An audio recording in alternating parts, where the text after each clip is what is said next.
Hi, ಎಲ್ರಿಗೂ ಇವತ್ತಿನ ಕ್ಲಾಸ್ಗೆ ಆತ್ಮೀಯವಾದಂಥ ಸ್ವಾಗತ.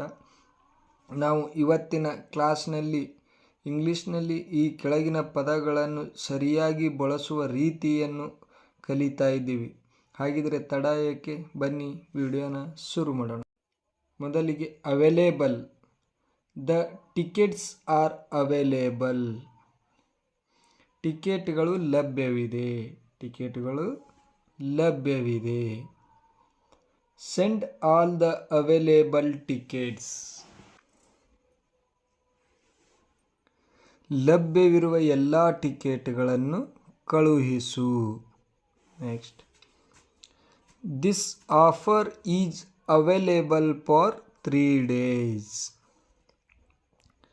ಈ ಆಫರ್ 3 ದಿನಗಳವರೆಗೆ ಲಭ್ಯವಿದೆ. There is not any offer available. ಯಾವುದೇ ಆಫರ್ ಲಭ್ಯವಿಲ್ಲ. ಯಾವುದೇ ಆಫರ್ ಲಭ್ಯವಿಲ್ಲ. Our staff will be available to help you. ನಿಮಗೆ ಸಹಾಯ ಮಾಡಲು ನಮ್ಮ ಸ್ಟಾಫ್ ಲಭ್ಯವಿರುತ್ತಾರೆ. Next, He is the only person available. ಲಭ್ಯವಿರುವ ಏಕೈಕ ವ್ಯಕ್ತಿಯವನು.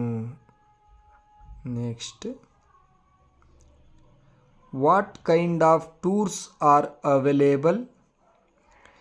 ಯಾವ ರೀತಿಯ ಟೂರ್ಸ್ ಲಭ್ಯವಿದೆ. ಯಾವ ರೀತಿಯ ಟೂರ್ಸ್ ಲಭ್ಯವಿದೆ. Is it available in Bangalore. ಇದು ಬೆಂಗಳೂರಿನಲ್ಲಿ ಲಭ್ಯವಿದೆಯೇ. ಇದು ಬೆಂಗಳೂರಿನಲ್ಲಿ ಲಭ್ಯವಿದೆಯೇ. Next, there are many jobs available in the IT industry. IT ಕ್ಷೇತ್ರದಲ್ಲಿ ಅನೇಕ ಉದ್ಯೋಗಗಳು ಲಭ್ಯವಿದೆ. IT ಕ್ಷೇತ್ರದಲ್ಲಿ ಅನೇಕ ಉದ್ಯೋಗಗಳು ಲಭ್ಯವಿದೆ. ಇಲ್ಲಿಯವರೆಗೂ ನಾವು ಅವೈಲೇಬಲ್ ಯಾವ ರೀತಿ ಬಳಸುವುದಂತ ಕಲ್ತೀವಿ. ಈಗ ನೆಕ್ಸ್ಟ್ ಮುಂದಿನ ಸ್ಟೆಪ್ ಕಲಿಯೋಣ, ಬನ್ನಿ. ಈಗ ಪಾಸಿಬಲ್ ಬಳಸುವ ವಾಕ್ಯವನ್ನು ನೋಡೋಣ. It is possible. ಇದು ಸಾಧ್ಯವಿದೆ. ಇದು ಸಾಧ್ಯವಿದೆ. Next, it is the only possible solution. ಇದು ಸಾಧ್ಯವಿರುವ ಏಕೈಕ ಪರಿಹಾರ. ಇದು ಸಾಧ್ಯವಿರುವ ಏಕೈಕ ಪರಿಹಾರ. It is possible to cure cancer. ಪ್ರಶ್ನೆ ಮಾಡುವಾಗ, ಕ್ಯಾನ್ಸರನ್ನು ಗುಣಪಡಿಸಲು ಸಾಧ್ಯವಿದೆಯೇ. ಕ್ಯಾನ್ಸರನ್ನು ಗುಣಪಡಿಸಲು ಸಾಧ್ಯವಿದೆಯೇ. These are the possible clues. ಇವು ಸಂಭವನೀಯ ಕ್ಲೂಗಳು. ಇವು ಸಂಭವನೀಯ ಕ್ಲೂಗಳು. I will do everything possible. I do everything possible. ನನಗೆ ಸಾಧ್ಯವಾಗುವುದನ್ನು ಎಲ್ಲವನ್ನೂ ಮಾಡುತ್ತೇನೆ. Next, there is only one possible explanation.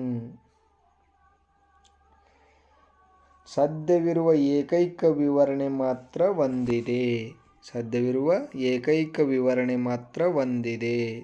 ಈಗ ಪ್ರೆಸೆಂಟ್ ಟೆನ್ಸ್ ಬಳಸುವುದನ್ನು ಕಲಿಯೋಣ. He is present today. He is present today.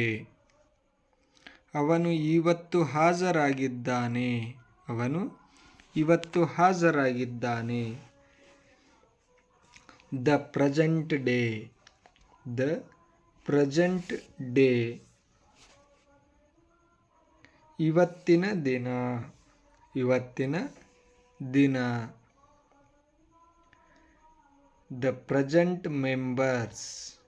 The present members. ಪ್ರಸ್ತುತ ಸದಸ್ಯರು. ಪ್ರಸ್ತುತ ಸದಸ್ಯರು. The present members are not sufficient. The present members are not sufficient. ಪ್ರಸ್ತುತ ಸದಸ್ಯರು ಸಾಕಾಗುವುದಿಲ್ಲ. ಪ್ರಸ್ತುತ ಸದಸ್ಯರು ಸಾಕಾಗುವುದಿಲ್ಲ. The members present. The members present. ಹಾಜರಿರುವ ಸದಸ್ಯರು. ಹಾಜರಿರುವ ಸದಸ್ಯರು. ನೆಕ್ಸ್ಟ್ ವಾಕ್ಯ. I want to meet all the members present. I want to meet all the members present. ನಾನು ಹಾಜರಿರುವ ಎಲ್ಲ ಸದಸ್ಯರನ್ನು ಭೇಟಿಯಾಗಲು ಬಯಸುತ್ತೇನೆ. ನಾನು ಹಾಜರಿರುವ ಎಲ್ಲ ಸದಸ್ಯರನ್ನು ಭೇಟಿಯಾಗಲು ಬಯಸುತ್ತೇನೆ. He is absent today. He is absent today. ಅವನು ಇಂದು ಗೈರು ಹಾಜರಾಗಿದ್ದಾನೆ. ಅವನು ಇಂದು ಗೈರು ಹಾಜರಾಗಿದ್ದಾನೆ.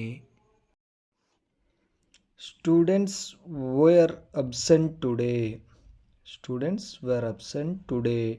ಇವತ್ತು ವಿದ್ಯಾರ್ಥಿಗಳು ಗೈರು ಹಾಜರಾಗಿದ್ದರು. The doctor was absent today. The doctor was absent today. ಇಂದು ವೈದ್ಯರು ಗೈರು ಹಾಜರಾಗಿದ್ದರು. ಇಂದು ವೈದ್ಯರು ಗೈರು ಹಾಜರಾಗಿದ್ದರು. Workers are absent. Workers are absent. ಕಾರ್ಮಿಕರು ಗೈರು ಹಾಜರಾಗಿದ್ದಾರೆ. ಕಾರ್ಮಿಕರು ಗೈರು ಹಾಜರಾಗಿದ್ದಾರೆ. Today the teacher is absent. Today the teacher is absent. ಇಂದು ಶಿಕ್ಷಕರು ಗೈರು ಹಾಜರಾಗಿದ್ದಾರೆ. ಇಂದು ಶಿಕ್ಷಕರು ಗೈರು ಹಾಜರಾಗಿದ್ದಾರೆ. Police are absent today. Police are absent today. ಇಂದು ಪೊಲೀಸರು ಗೈರು ಹಾಜರಾಗಿದ್ದಾರೆ. ಇಂದು ಪೊಲೀಸರು ಗೈರು ಹಾಜರಾಗಿದ್ದಾರೆ. I asleep for a long time. I asleep for a long time. ನಾನು ದೀರ್ಘಕಾಲ ನಿದ್ದೆ ಮಾಡುತ್ತೇನೆ. ನಾನು ದೀರ್ಘಕಾಲ ನಿದ್ದೆ ಮಾಡುತ್ತೇನೆ. I fall asleep. I fall asleep. ನಾನು ನಿದ್ದೆಗೆ ಜಾರಿದೆ. ನಾನು ನಿದ್ದೆಗೆ ಜಾರಿದೆ. ಅಸ್ಲೀಪ್ ಅಂದರೆ ನಿದ್ದೆ. He is asleep. He is asleep. ಅವನು ಮಲಗಿದ್ದಾನೆ. ಅವನು ಮಲಗಿದ್ದಾನೆ.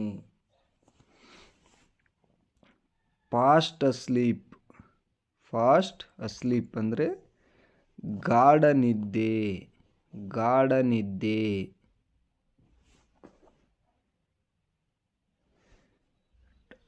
They trod water to keep afloat. Afloat ಅಂದರೆ ತೇಲುವಂತೆ ಅಥವಾ ತೇಲುವ. ಅವರು ತೇಲುವಂತೆ ನೀರನ್ನು ಹರಿಸಿದರು. ಅವರು ತೇಲುವಂತೆ ನೀರನ್ನು ಹರಿಸಿದರು. The boat should float. The boat should afloat. ದೋಣಿ ತೇಲುವ ಹಾಗೆ ಮಾಡಬೇಕು. ದೋಣಿ ತೇಲುವ ಹಾಗೆ ಮಾಡಬೇಕು. Are you afraid of dogs? Pride ಅಂದರೆ ಭಯ ಅಥವಾ ಹೆದರ್ತೀವಂತವಲ್ಲ ಅದನ್ನು. ನೀವು ನಾಯಿಗಳಿಗೆ ಹೆದರುತ್ತೀರಾ? ನೀವು ನಾಯಿಗಳಿಗೆ ಹೆದರುತ್ತೀರಾ? We were afraid that you would be angry. We were afraid that you would be angry. ನೀವು ಕೋಪಗೊಳ್ಳುವಿರಿ ಎಂದು ನಾವು ಹೆದರುತ್ತಿದ್ದೆವು. ನೀವು ಕೋಪಗೊಳ್ಳುವಿರೆಂದು ನಾವು ಹೆದರುತ್ತಿದ್ದೆವು.